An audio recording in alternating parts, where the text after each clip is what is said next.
conference room smelled like old carpet and disinfectant. Sarah Whitmore sat with her hands folded on the table, staring at the document in front of her. Her brother Michael was standing by the window.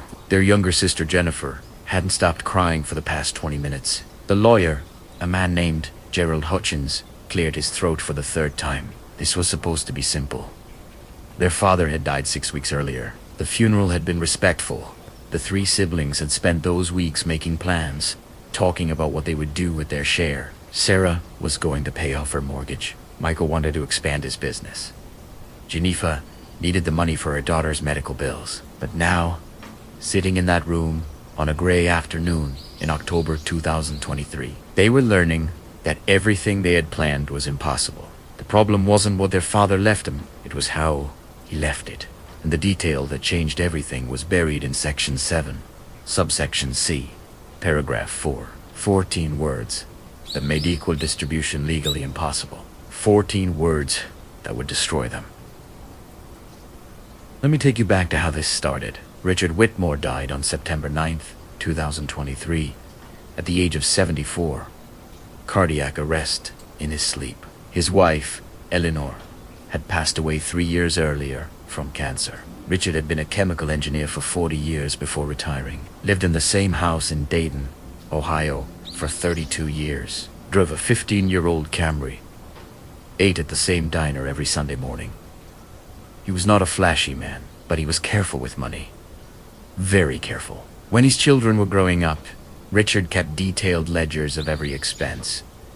Groceries, school supplies, electric bills, everything written in neat columns. Eleanor used to joke that he loved spreadsheets more than people. The kids grew up understanding that money was something you respected, something you planned for. After Eleanor died, Richard became even more careful. He sold their second car. He canceled subscriptions. He stopped traveling. Sarah visited him every Tuesday evening, and she noticed he was eating less, buying the cheapest brands, reusing tea bags. She asked him once if he was okay financially. He smiled and told her not to worry. Everything was taken care of. Richard never talked about his will. Not directly. But over the last 2 years of his life, he made comments. Small things. At Sarah's birthday dinner, he mentioned that she had always been responsible. At Michael's workshop, he said he was proud of how hard Michael worked. When Jennifer brought her daughter to visit, Richard held the little girl and said family was the most important thing. The siblings took these comments as reassurance. They assumed their father saw them equally. They assumed his estate would be divided 3 ways. That assumption felt so obvious, so natural, that none of them questioned it. Sarah started researching mortgage rates. Michael met with contractors about expanding his auto repair shop. Jennifer scheduled specialist appointments for her daughter. Knowing the inheritance would cover the costs, insurance wouldn't. Then Richard died. Sudden, unexpected. One moment he was alive, watching television. The next morning, Sarah found him when she arrived for their usual Tuesday visit. The funeral was on September 14th. 140 people attended. Richard had been quiet, but he was respected. Colleagues, neighbors, people from the church he attended occasionally. The siblings gave a joint eulogy. They stood together at the front of the room, and Sarah talked about how their father taught them the value of hard work. Michael shared a story about learning to fix cars in Richard's garage. Jennifer thanked him for being a devoted grandfather. They seemed united. After the service, the 3 of them sat in Sarah's living room. Michael poured whiskey. Jennifer made tea. They talked about their father's life, about their mother, about old memories, and then, inevitably, they talked about what came next. Sarah mentioned that their father had always been fair. Michael agreed. Jennifer said she was grateful that the money would change her daughter's life. They didn't discuss exact numbers. It felt grass. But the assumption hung in the air like humidity. 3 children, equal shares. That assumption carried them through the next 4 weeks. Sarah met with a mortgage broker. She calculated that her share would eliminate her debt entirely and leave enough to renovate the kitchen. She told her husband they could finally take a real vacation. Michael signed a lease on the property adjacent to his shop. He hired an architect. He told his business partner they were expanding within 6 months. Jennifer scheduled surgery for her daughter. The procedure wasn't urgent, but it would improve her quality of life significantly. The cost was $60,000. Jennifer told the hospital she could pay in full by December. None of them had seen the will yet. Richard's lawyer, Gerald Hutchins, had called each of them separately to schedule a meeting. He said it was standard procedure. Reading of the will. 4th week of October. He sounded professional, but not concerned. There was no warning in his voice. The meeting was scheduled for October 26th at 2 in the afternoon. Sarah arrived first. She wore a gray suit. Professional. She brought a folder with notes about estate tax implications she had researched online. Michael showed up 10 minutes later in work clothes. He had taken the afternoon off from the shop. Jennifer was last. Apologetic about traffic, carrying a coffee that had gone cold. Gerald Hutchins greeted them in the waiting room. He was in his early 60s. Silver hair, kind eyes behind wire-framed glasses. He had handled Richard's legal matters for over 20 years. The siblings knew him vaguely from family events, birthday cards, that sort of peripheral presence. He led them into the conference room. 3 chairs on one side of the table. 1 chair for him on the other. A box of tissues on the corner of the table. That should have been a sign. Gerald opened a leather folder and pulled out the will. 22 pages. Dated April 11th, 2022. 17 months before Richard died. He started reading. The first sections were standard. Funeral arrangements, organ donation preferences, charitable donations. $5,000 to the church. 2002, the local food bank. Richard wanted to be buried next to Eleanor. The siblings already knew this. They had followed his wishes. Then Gerald reached Section 4. Asset inventory. This is when the siblings learned exactly what their father had left behind. The house in Dayton. Appraised value $320,000. Paid off. Retirement accounts $460,000 across 2 IRAs and a pension payout.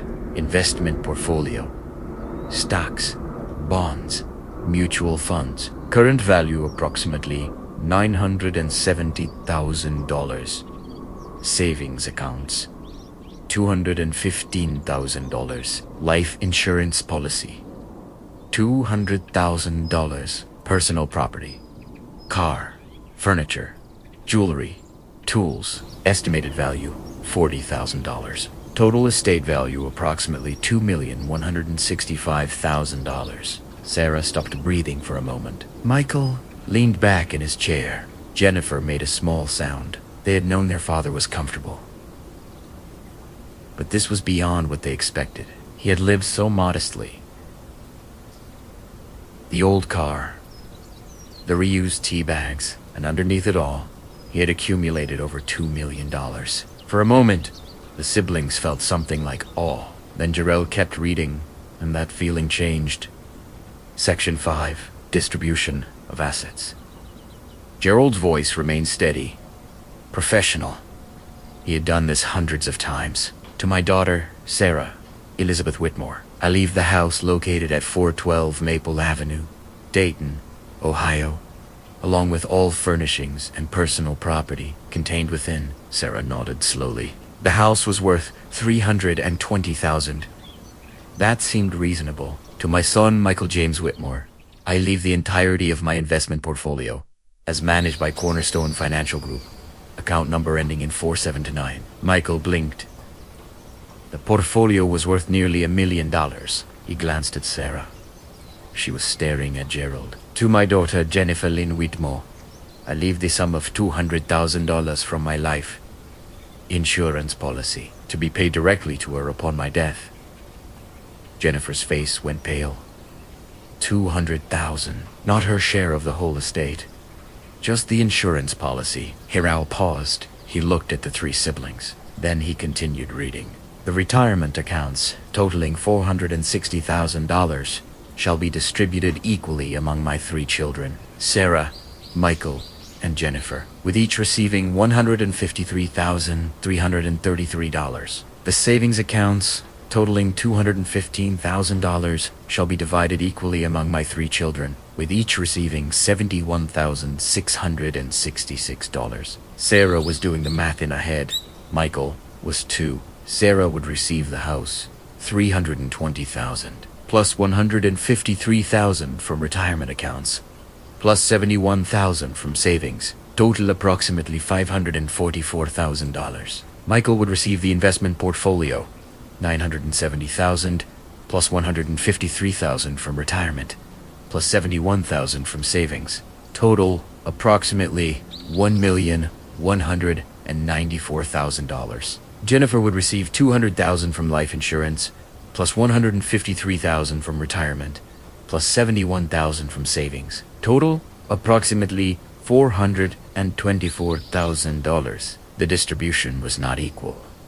Not even close. Michael was receiving nearly 3 times what Jennifer was getting. Almost twice what Sarah was getting. Jennifer spoke first. Her voice was quiet, confused.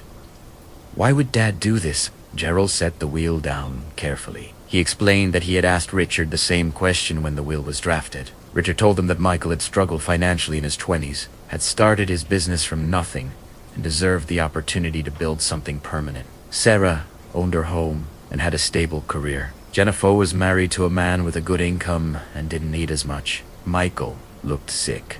Sarah's jaw was tight. Jennifer was shaking her head. But that wasn't the detail that made equal distribution impossible. That was just uncomfortable. Unfair, maybe, depending on your perspective. But it was legal. A person can distribute their estate however they want. The real problem was in Section 7. Gerald turned the page.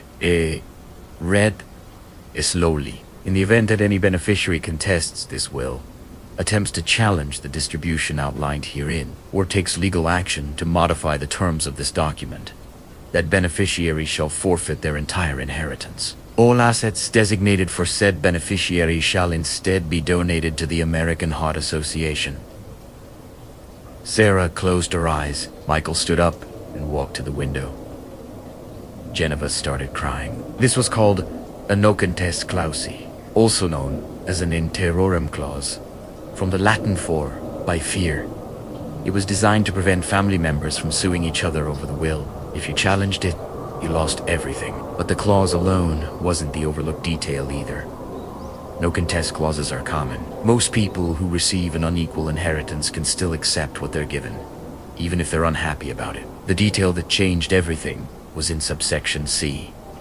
Paragraph 4. Gerald read it aloud. The house, located at 412 Maple Avenue, Dayton, Ohio, shall transfer to Sarah Elizabeth Whitmore with the following condition. Sarah must occupy the property as her primary residence for a period of no less than 10 consecutive years from the date of transfer. Should Sarah fail to meet this requirement, or should she sell, rent, or otherwise transfer the property within this 10-year period, ownership of the house shall revert to the estate and be sold, with proceeds distributed equally among all surviving beneficiaries. Sarah was already living in a house she owned. The house she and her husband bought 9 years ago. The house where they raised their kids. The house she had planned to pay off with her inheritance. If she accepted her father's house, she would have to move into it and live there for 10 years. She would have to sell her current home, uproot her family, change her entire life, or she could refuse the inheritance, and the house would go back to the estate, and everyone would split the sale proceeds. But here was the problem. The truly catastrophic problem that made equal distribution legally impossible. If Sarah refused the house, it would go back to the estate and be sold. The $320,000 from the sale would be divided equally. Each sibling would get approximately $106,000 more. That would bring Jennifer's total to about $530,000, still less than Sarah's other assets, and dramatically less than Michael's. If Jennifer challenged the unequal distribution, she would lose her entire $424,000 due to the no contest clause. So Jennifer's only hope for fairness would be if Sarah refused the house and Michael voluntarily gave up a portion of his inheritance.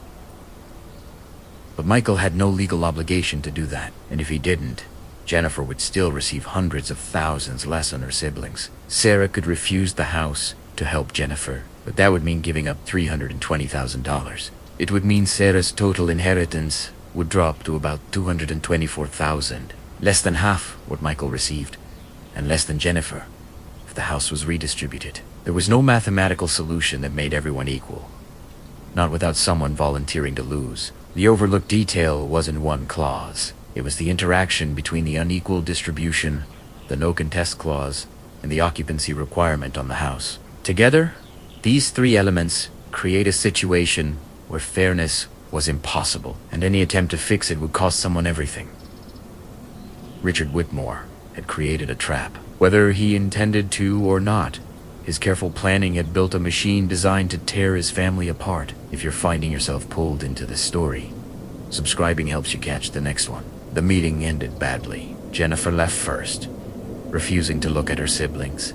Michael stayed for a while, asking Gerald legal questions, trying to find a loophole. Sarah sat in silence, staring at the wall. Gerald explained that the will was airtight. Richard had been very specific in his instructions. He understood the implications of what he was creating. Gerald had advised him against some of these provisions, particularly the occupancy requirement. But Richard insisted.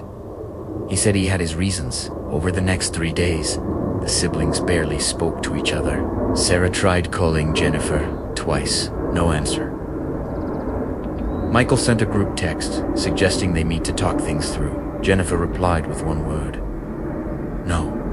Sarah lay awake at night, doing calculations. If she took the house and moved her family into it, she would receive $544,000 total, but she would lose the equity in her current home when she sold it at the wrong time in the market. She would disrupt her children's schooling. Her husband worked 20 minutes from their current house. From Richard's house, the commute would be an hour each way. The inheritance would become a burden. If she refused the house, she would receive only $224,000. That would barely dent her mortgage. Everything she had planned, everything she had told her husband they could do, would evaporate. And Jennifer would still be screwed. Michael faced a different calculation. He was receiving the most, but hic nil Italiano. The guilt was immediate and suffocating. He had already signed the lease on the expansion property. He had made commitments, but every time he thought about his sisters, especially Jennifer, with her daughter's medical needs, he felt sick. He wanted to offer Jennifer money, just give her $300,000 from his share to make things even. But his business partner pointed out that would leave Michael with less than $900,000, and he had already committed $400,000 to the expansion. If he gave Jennifer that much, he would have to back out of his plans, break the lease, lose the deposit. Also, if he gave Jennifer money, Sarah would expect the same. If he made things fair for one sister, the other would feel cheated. He would end up giving away $600,000 to balance everything, leaving himself with less than $600,000. Still more than his sisters, but not enough to do what he had planned. Jennifer was the one who suffered most clearly. Her daughter, Emma, was 8 years old. She had a congenital condition affecting her mobility. The surgery wasn't life or death, but it would allow Emma to walk without pain, to run, to be a normal kid. Jennifer had already told Emma about the surgery. Emma had drawn pictures of herself playing soccer after she recovered. $424,000 was a lot of money, more than Jennifer had ever had, but she had 3 siblings, and she was receiving the least. The unfairness burned. She kept thinking about all the times her father had told her she was loved, all the times he held Emma and said she was his precious granddaughter. If that was true, why did he give her so much less? Why did he decide Michael deserved more? Jennifer called Sarah on the 4th day. It was late, almost 11 at night. Sarah answered on the first ring. Jennifer asked if Sarah was going to take the house. Sarah said she didn't know. Jennifer asked what would happen if Sarah refused it. Sarah explained the math. Jennifer was quiet for a long time. Then Jennifer said something that changed the tone of everything. She said, "You know, he hated me." Sarah said that wasn't true. Genevieve laughed, bitter and tired. She said it absolutely was true. Richard had never approved of her husband, never thought Jennifer made good choices, treated her like the family disappointment. Sarah tried to argue, but Jennifer cut her off. She brought up specific memories. The time Jennifer dropped out of college and Richard didn't speak to her for 6 months. The time Jennifer got divorced from her first husband and Richard said he wasn't surprised. The time Jennifer asked to borrow money for a car and Richard lectured her about responsibility for 2 hours before saying no. Sarah didn't have good responses to these memories because they were true. Jennifer said the will was Richard's final judgment on her, a legally binding declaration that she was worth less than her siblings, and there was nothing Jennifer could do about it except accept the insult and take the money. That conversation planted something dark between the sisters, an acknowledgement that their father had not been fair, and fairness was now impossible. The next week, Michael invited both sisters to his house. He said they needed to talk in person. Sarah agreed. Jennifer initially refused, then changed her mind. They met on a Saturday afternoon. Michael's wife made coffee and then left the room. The 3 siblings sat in the living room where they had played as children during visits to this same house, the house their parents had owned before downsizing. Michael started by saying he felt terrible about the situation. He acknowledged that he was receiving the most and that it wasn't fair. He offered to give each sister $100,000 from his inheritance to help balance things out. Sarah's face tightened. Jennifer shook her head. Jennifer asked if Michael thought $100,000 fixed anything. He would still have almost $900,000. She would have $524,000. Sarah would have $644,000 if she took the house, or $324,000 if she didn't. Michael said he couldn't give more without destroying his business plans. Jennifer said maybe he should destroy them. Michael's voice went hard. He said he was trying to help, and Jennifer was being unreasonable. Sarah interrupted. She said the problem wasn't Michael's offer. The problem was their father. He created this situation. He knew what he was doing. Michael disagreed. He said Richard was just trying to help Michael build something, to recognize that Michael had started with nothing and needed the support. Sarah asked why that meant Jennifer deserved less. Michael didn't have an answer. The conversation spiraled. Old resentments surfaced. Jennifer brought up how Michael had always been the favorite, the only son, the one their father was proud of. Michael said that was bullshit, that Richard was hard on him too. Sarah said both of them were missing the point. The point, Sarah said, was that their father had written a will designed to cause exactly this fight. The unequal distribution guaranteed resentment. The no contest clause prevented legal resolution, and the house requirement made sure Sarah was trapped too. Jennifer asked what Sarah meant by trap. Sarah explained that she couldn't take the house without destroying her current life, but she couldn't refuse it without losing $300,000 and still leaving Jennifer with less than everyone else. Michael asked what Sarah was going to do.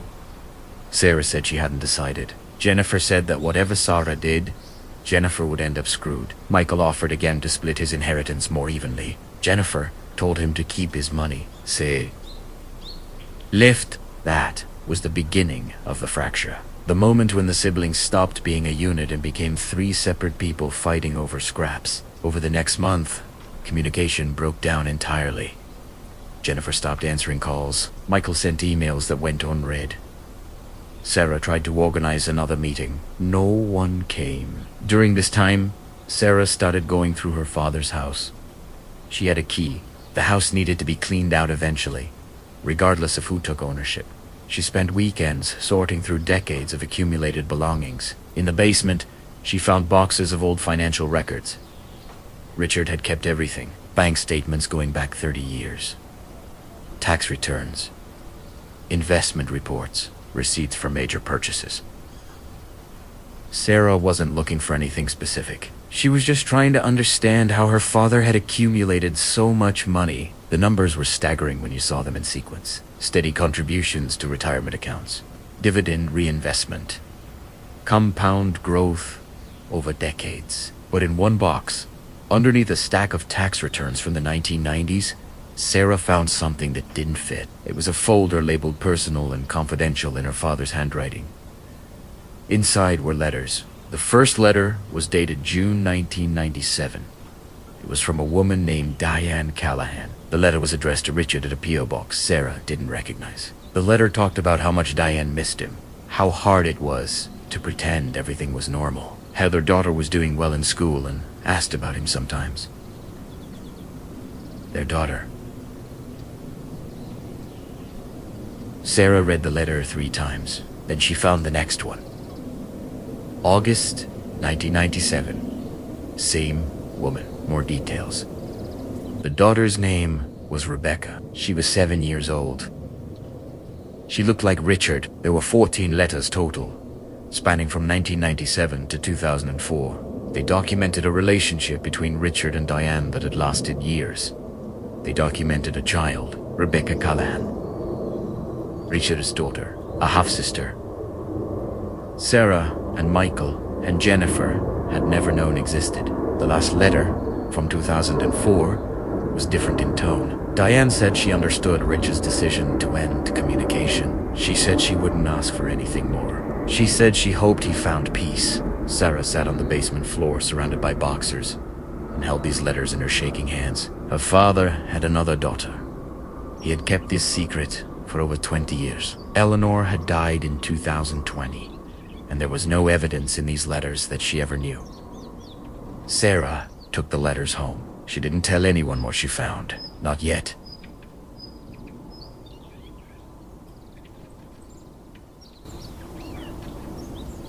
She needed to understand what this meant.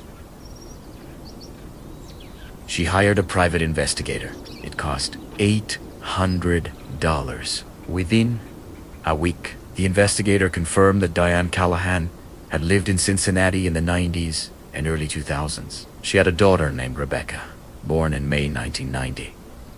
Rebecca would be 33 years old now. Diane had died in 2016. Cancer. Rebecca Callahan was alive. She lived in Indianapolis. She was a teacher, unmarried, no children. Sarah had to decide what to do with this information. She thought about telling her siblings. She thought about contacting Rebecca. She thought about whether any of this mattered legally. Then she called Gerald Hutchins. She asked if her father had ever mentioned another child. Gerald was quiet for a long time. Then he said he couldn't discuss specifics, but he could confirm that the will Richard created was a comprehensive distribution of his entire estate to all individuals. Richard considered his heirs. Sarah asked directly if Rebecca Callahan was mentioned in the will. Gerald Said. No. That meant Richard had excluded his 4th child intentionally. He had provided for Sarah, Michael, and Jennifer, unevenly and cruelly, but he had left Rebecca nothing, not $1, not an acknowledgement. Sarah told Michael about the letters. She didn't tell Jennifer yet. Michael came over to her house and read through them. His face went gray. He asked if this was real. Sarah showed him the investigator's report. Michael asked if Rebecca could sue for part of the estate. Sarah said she didn't know. Michael called Gerald Hutchins. Gerald explained that in Ohio, a child born outside of marriage has the same inheritance rights as any other child if paternity is established. But if the deceased's will explicitly distributes the entire estate to named beneficiaries, and the omitted child cannot prove they were accidentally excluded, it becomes very difficult to challenge. Rebecca had been omitted intentionally. Richard knew she existed. He chose not to include her. Michael asked if they should contact Rebecca. Sarah said she had been thinking about that. Part of her felt that Rebecca deserved to know. Another part worried that telling Rebecca would open a legal nightmare that could consume the entire estate. Michael pointed out that if Rebecca sued and won, the estate might have to be divided 4 ways instead of 3. That would reduce everyone's inheritance significantly. Jennifer would end up with even less. Sarah said maybe that was fair. Michael looked at her like she was insane. They argued about it for hours. Finally, Sarah said she was going to tell Jennifer, and they would decide together what to do. Michael said that was a mistake. Sarah did it anyway. She met Jennifer at a coffee shop. Neutral ground. Jennifer looked exhausted. She had been distant for weeks, barely responding to messages. Sarah slid the folder across the table. Jennifer read the letters in silence. When she finished, she looked up at Sarah with an expression that was hard to define. Not shock. Something colder. Jennifer said she wasn't surprised. Sarah asked what she meant. Jennifer said their father was capable of anything. This just confirmed it. Sarah asked if Jennifer thought they should contact Rebecca. Jennifer said no. Absolutely not. Rebecca was a stranger. She had no claim to their father's money. Bringing her into this would only make everything worse. Sarah pointed out that Rebecca was their sister. Jennifer said Rebecca was the product of their father's affair. She wasn't family. Sarah started to argue. Jennifer cut her off. Jennifer said that if Sarah contacted Rebecca, Jennifer would consider it a betrayal. The inheritance was already a disaster. Adding a fourth person would destroy what little was left. Jennifer needed the money for Emma's surgery. She couldn't afford to lose any of it. Sarah was taken aback by the hardness in Jennifer's voice. She asked if Jennifer was seriously suggesting they pretend Rebecca didn't exist. Jennifer said that's exactly what she was suggesting. Their father had made that choice. They should respect it. If the estate was divided 4 ways, he would lose hundreds of thousands of dollars. He couldn't absorb that loss. Sarah was the only one who thought they had a moral obligation to tell Rebecca the truth. But she was outvoted. Michael and Jennifer made it clear that if Sarah contacted Rebecca, they would view it as a hostile act. So Sarah made a decision that would haunt her. She kept quiet. She locked the letters in a drawer at home. Michael agreed with Jennifer, though his reasons were different. He felt guilty about Rebecca, but he also felt trapped. He had already committed to the business expansion. She told herself it was pragmatic, that Rebecca had lived 33 years without knowing Richard as a father, and telling her now would only cause pain. But the truth was uglier. Sarah kept quiet because she wanted her inheritance, because she was tired of fighting, because it was easier to let her father's secrets stay buried. The 3 siblings moved forward with the legal process of estate settlement. They signed documents. They transferred accounts. The inheritance was distributed according to Richard's will. Sarah took the house. It was the hardest decision of her life, but the math demanded it. She sold her current home at a loss due to market timing. She moved her family into her father's house on Maple Avenue. Her kids hated it. Her husband grew quiet and resentful. But Sarah told herself it was temporary. 10 years. Then she could sell and move on. Michael received his portfolio and immediately funneled $400,000 into his business expansion. He tried to give Jennifer $150,000 as a gesture of goodwill. Jennifer refused. She said she didn't want his charity. Jennifer took her $424,000 and scheduled Emma's surgery. The procedure went well. Emma recovered beautifully. Within 3 months, she was running and playing like any other child. But Jennifer stopped speaking to her siblings entirely. She didn't return calls. She skipped holidays. When Sarah sent a birthday card to Emma, Jennifer didn't acknowledge it. The inheritance had done exactly what Sarah predicted. It destroyed them, Monspa said. The siblings existed in separate orbits. Sarah struggled with life in her father's house. Every room reminded her of him. She found herself resenting Richard in ways she never had when he was alive. She resented his secrecy, his control, the way he had engineered their suffering. Michael's business expansion was successful. The new space doubled his capacity. Revenue increased. He hired more employees. From the outside, he looked like a success story, but he rarely smiled anymore. He thought about his sisters constantly. The guilt was a physical weight. Jennifer focused on Emma. The surgery had worked. That was supposed to be enough. But Jennifer couldn't shake the feeling of having been judged and found wanting by her own father. Every time she looked at the bank statements, seeing the inheritance, money slowly deplete as she paid bills and lived her life.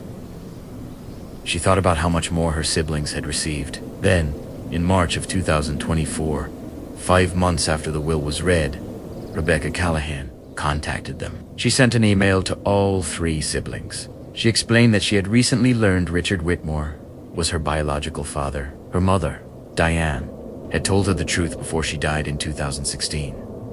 But Rebecca had never reached out to Richard. She hadn't wanted to disrupt his life. But now Richard was dead.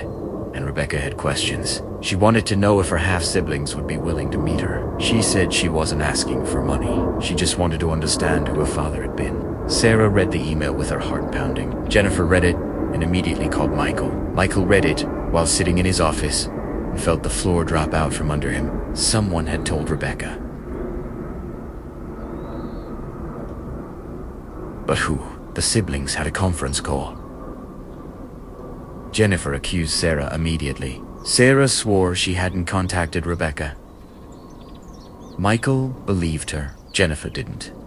They eventually figured out what had happened. The private investigator Sarah Hyed had been sloppy. When running background checks on Rebecca, he had triggered alerts in databases that genealogy companies use. Rebecca had her DNA on file with one of these companies. The system flagged a potential familial match and sent her a notification. Rebecca had done her own investigation. She found Richard's obituary. She found the names of his 3 surviving children. She put it together. Now she was reaching out, and the siblings had to decide how to respond. Sarah wanted to meet her, despite everything. Despite the pragmatic silence she had maintained, Sarah felt that Rebecca deserved acknowledgement. Michael was terrified. He feared Rebecca would sue for part of the estate.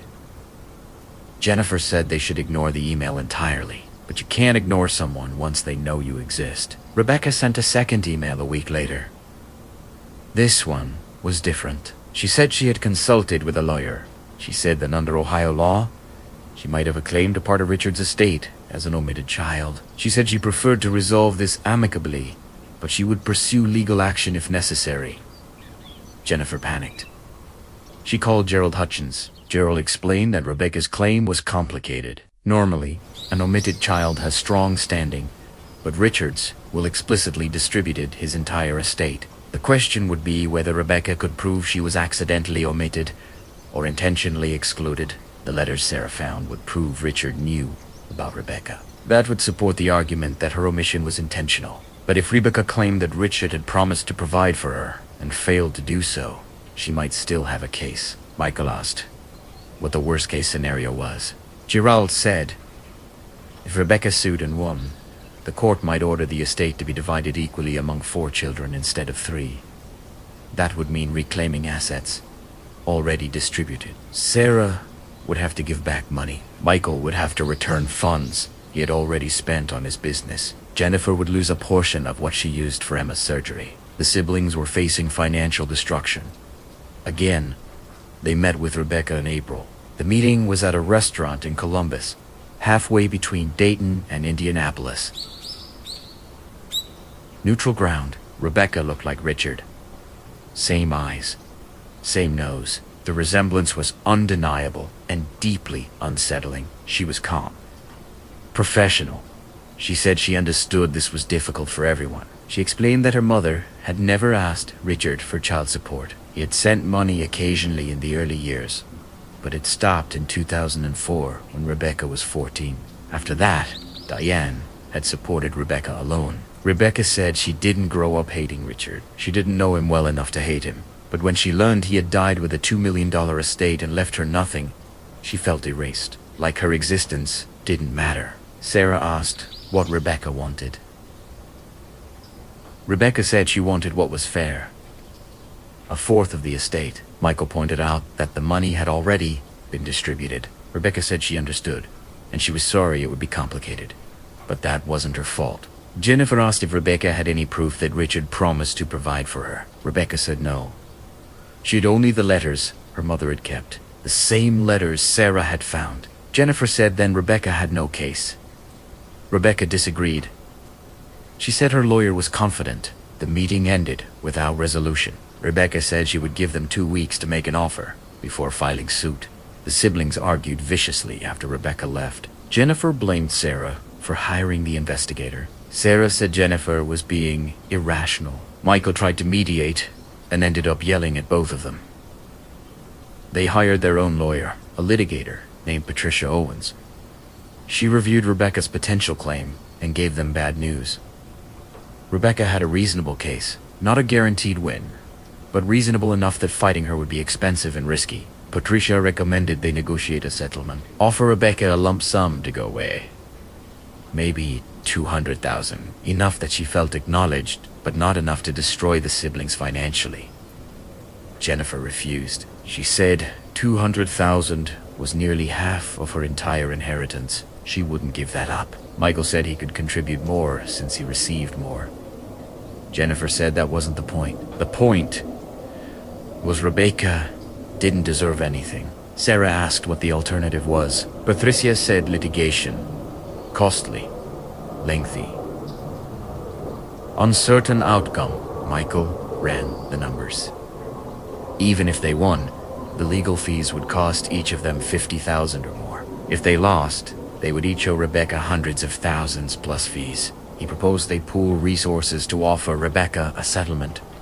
Jennifer refused to contribute. She said if Michael and Sarah wanted to pay Rebecca, they could use their own money. Michael lost his temper. He said Jennifer was being selfish and short-sighted. Jennifer said Michael had no right to judge her. Sarah told them both to shut up. They didn't speak for 3 days. Then Sarah did something unilateral. She contacted Rebecca privately and offered her $150,000 from Sarah's portion of the inheritance. Sarah said it was a personal gesture, not a legal settlement. She said she believed Rebecca deserved something, and this was what Sarah could afford to give. Rebecca accepted. Sarah wrote the check without telling Michael or Jennifer. She thought it would be simpler that way. Clean, final. But Jennifer found out 2 weeks later when Rebecca posted on social media about receiving an unexpected gift from family.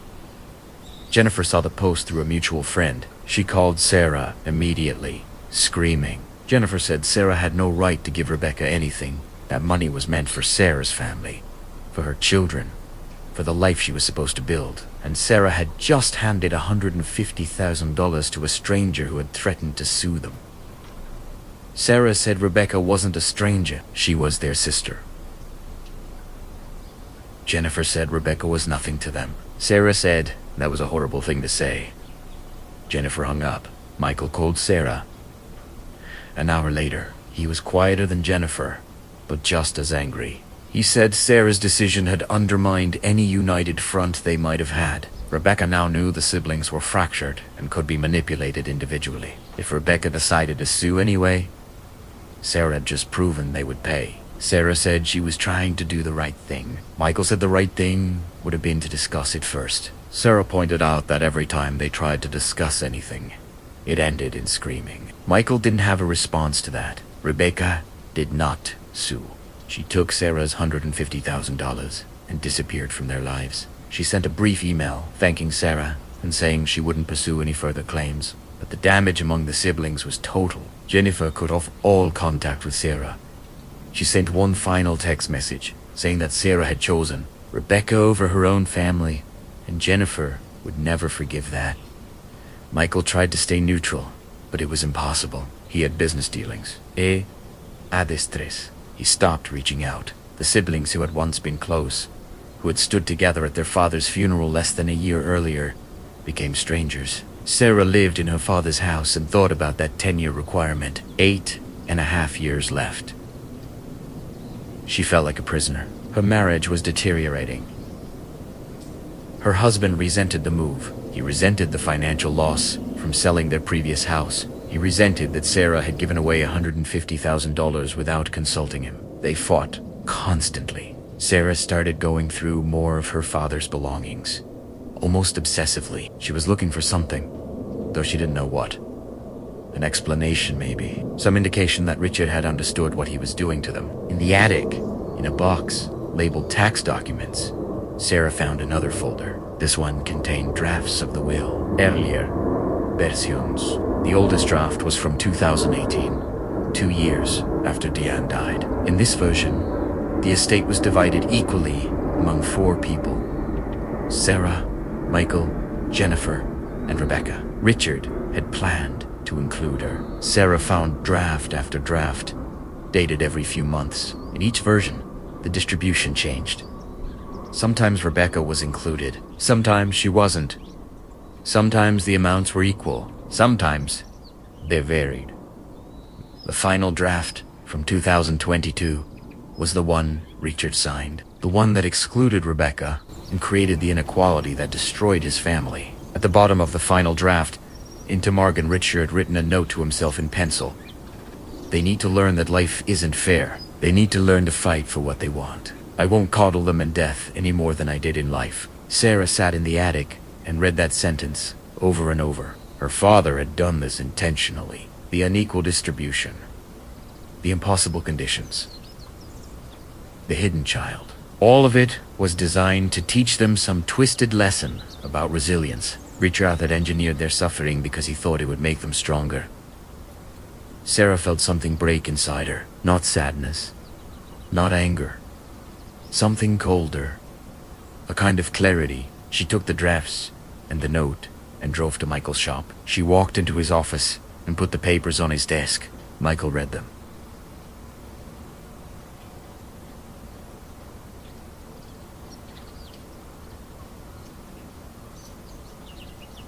His face went white. He asked if this was real.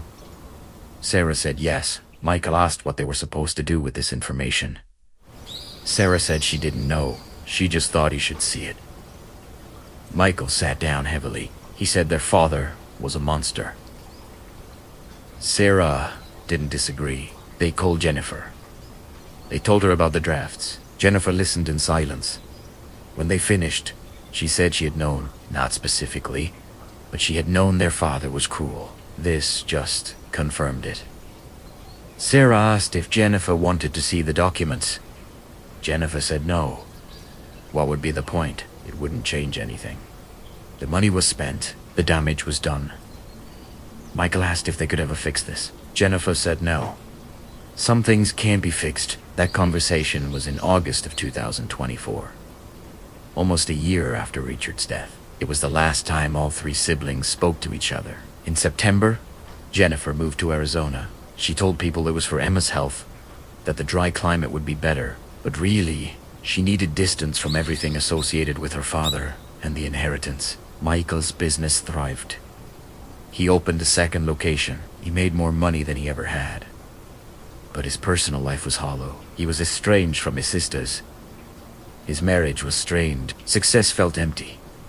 Sarah stayed in the house on Maple Avenue. 8 years left on the requirement. Then, 7. She marked time like a prisoner counting down a sentence. Her husband left her in 2026. He said he couldn't do it anymore. The house. The resentment. The ghosts of her father in every room. He moved out in March. They filed for divorce in May. Sarah's children blamed her for the divorce. They blamed her for moving them to this house. They blamed her for taking the inheritance. By 2029, Sarah was living alone in her father's house. She was financially stable. The inheritance had given her that. But she was isolated, divorced, estranged from her children and her siblings. The 10-year requirement expired in 2033. Sarah sold the house immediately. She got $400,000 for it, slightly more than the original appraisal due to market appreciation. She moved to a small condo in a different city. She didn't tell Michael or Jennifer where she was going. They wouldn't have cared. Sarah never spoke to her siblings again. Michael heard through mutual acquaintances that Sarah had sold the house and moved away. He thought about reaching out. He drafted an email. He never sent it. Jennifer heard the same news and felt nothing. That part of her life was over. Closed. She focused on Emma, who was thriving. The surgery had been worth it. Jennifer told herself that was all that mattered. But late at night, Jennifer sometimes thought about her father's funeral. The three of them standing together at the front of the church. United. She thought about how quickly that unity had shattered. She thought about the 14 words in Section 7. Subsection C. Paragraph 4. The occupancy requirement that had seemed like such a small detail at the time. 10 consecutive years. Such a simple condition, but combined with everything else, it had made fairness impossible. It had forced Sarah to choose between financial loss and personal destruction. It had guaranteed resentment. It had been the trigger that started the collapse. Jennifer understood now that her father had designed it that way. He had created a puzzle with no solution. A trap disguised as a gift. People always say that inheritance destroys families because of greed, but that's not quite right. Greed is simple. You can see it coming. What destroys families is complexity. Details. Conditions that seem reasonable in isolation but become poisonous in combination. Richard Whitmore didn't destroy his children with a dramatic betrayal. He did it with careful planning, with clauses and subclauses, with unequal distribution and occupancy requirements, and no contest provisions. He did it with 14 words that changed everything. Sarah Elizabeth Whitmore must occupy the property as her primary residence for a period of no less than 10 consecutive years from the date of transfer. That sentence cost Sarah her marriage. It cost her relationship with her children. It cost her connection to her siblings. And the cruelest part, Richard knew what he was doing. The drafts proved it. The note in the margin proved it.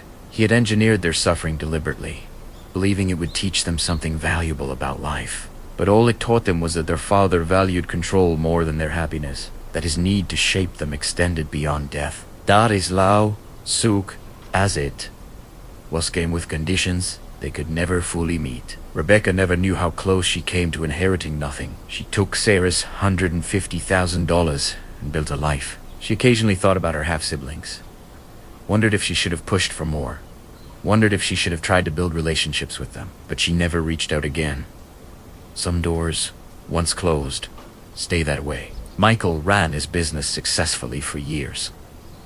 He never had children. When people asked him about family, he said he didn't have much. Technically true. His sisters were alive, somewhere. But they weren't his family anymore. Not in any meaningful sense. He thought about calling Sarah sometimes, usually late at night, after a few drinks. When the regret felt heaviest, he would pull up her old phone number on his contacts. He never pressed dial. What would he say? I'm sorry Dad destroyed us. I'm sorry I took the money anyway. I'm sorry I wasn't brave enough to refuse the inheritance and demand fairness. There were no words that would fix what had broken. Sarah lived quietly in her condo. Say, worked. She had acquaintances, but no close friends. Her children called on birthdays and major holidays. The conversations were polite but distant. She still had money from the inheritance, invested carefully. It would last the rest of her life. She was comfortable, secure, and completely alone. Sometimes she walked past houses with families inside, lights on, voices carrying through windows, laughter, connection.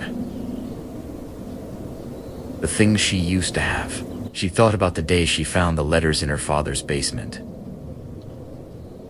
The moment she learned about Rebecca, the choice she made to stay silent. She thought about the day she decided to take the house. The calculation that seemed so rational at the time. She thought about the $150,000 she gave Rebecca. The decision that ended her relationship with Jennifer forever. Every choice had seemed reasonable in the moment. Defensible, but in aggregate, those choices had led her here, to this quiet condo. This isolated life. The inheritance had given her financial security and taken everything else. That was the real nightmare. Not that the money was gone. The money was fine. The nightmare was that the money had stayed and everything else had disappeared. Jennifer raised Emma in Arizona. Emma grew up healthy and happy. She went to college. She started a career. She never knew the full details of what the inheritance had cost. Jennifer never told her. When Emma asked about her aunts and uncle, Jennifer said they had grown apart. Distance. Life. The usual reasons. Families fracture. Emma accepted this explanation. She had her own life to live, her own future to build. Jennifer watched her daughter thrive and told herself the inheritance had been worth it. Emma's surgery, her recovery, her normal childhood, that justified everything. But in private moments, Jennifer grieved what she had lost. Not the money. The family. She remembered holidays when all three siblings had gathered. She remembered phone calls and inside jokes and shared history. She remembered feeling like she belonged to something larger than herself. The inheritance had given her the surgery money and taken away that belonging. Years passed. The siblings grew older. Richard's house changed hands twice. After Sarah sold it, the new owners renovated. They painted over the history. They had no idea what had happened there. The inheritance money slowly dispersed through normal life. Expenses, investments, time. Michael's business eventually declined. Competition, economic changes. He sold it in 2038 for less than he hoped, but enough to retire comfortably. He moved to a small town in Montana. He told himself he wanted space and quiet. Really, he wanted distance from memories. Sarah's children eventually forgave her. Partly, they understood she had been in an impossible situation, but the damage was done. Their relationship never fully recovered. Jennifer developed health problems in her 60s. Nothing catastrophic, but enough to remind her she was mortal. She made a will. She divided her assets equally between Emma and Emma's 2 children. She made very sure there were no conditions, no occupancy requirements, no clauses that would force anyone to choose between money and life. She had learned that lesson, at least. Sarah died first, in 2047, at the age of 73. Heart attack. Sudden. Her children handled the funeral arrangements. Michael and Jennifer didn't know she had died until weeks later. Michael learned about it from an old colleague who saw the obituary. He felt a strange emptiness reading the news. Sadness, yes, but also something like relief. A chapter finally closed. He didn't attend any memorial service. Neither did Jennifer. Jennifer died in 2051 at the age of 76. Cancer, like her mother. Emma was with her at the end. They talked about many things, but they never talked about the inheritance. Some stories are too painful to revisit. Michael lived until 2054. He was 81. He died alone in his house in Montana. A neighbor found him 3 days later. He left his estate to various charities. No family, no siblings. The lineage ended with him. The Whitmore family had been destroyed, not by a dramatic event or a single betrayal, but by the accumulated weight of details, conditions, clauses, small decisions that compounded into catastrophe. Richard Whitmore had wanted to teach his children about the unfairness of life. He had wanted them to learn resilience, to fight, to be strong. Instead, he taught them that love can be conditional. That family is fragile. That the people closest to you can engineer your suffering and call it care. The inheritance that was supposed to secure their futures had destroyed them, and the detail that started it all. The overlooked provision that made equal distribution impossible was so simply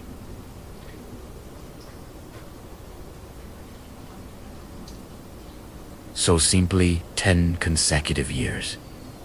A residency requirement, 14 words in a legal document. That's all it took. Not malice, though maybe that too. Not greed, though that played a role. Just details. The kind you might skim over when reading a will. The kind that seem reasonable when isolated but become lethal in combination. Everyone assumed the inheritance would be shared. The family planned their futures around it. But one overlooked detail inside the will made equal distribution legally impossible. And that detail, combined with inequality and no contest clauses and hidden children and all the complicated machinery of Richard's final wishes, destroyed everything. Not with a bang.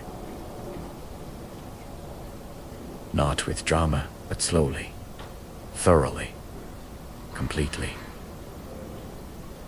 Inheritance doesn't destroy families with big decisions. It does it with details.